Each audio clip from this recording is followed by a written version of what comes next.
ఏ ఒక్క ఈ హుస్నాబాద్ ఇప్పుడు నేను రాగా చూసుకుంటూ వచ్చిన ఆనాడు కష్టపడి ఈ హరీష్ రావు ఇరిగేషన్ మంత్రిగా ఉన్నప్పుడు ఇక్కడ గౌరెల్లి ప్రాజెక్టు కట్టినాం 90% పూర్తయింది గౌరెల్లి ఇరిగేషన్ ప్రాజెక్టు ప్రజలకు సంజాయించి భూములు తీసుకొని ఆనాడు తిరిగి 90% పూర్తి చేసినాం ఏడాది అర్థమైతే తట్టడి మన్ను తీస్తాను రా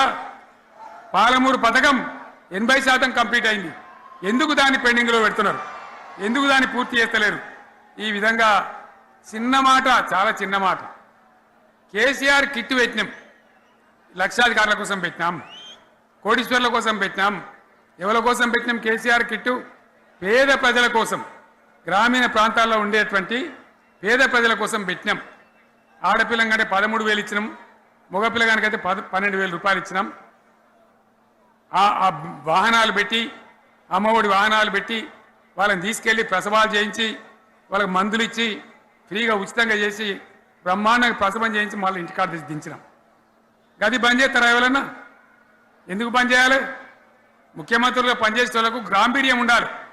ధైర్యం ఉండాలి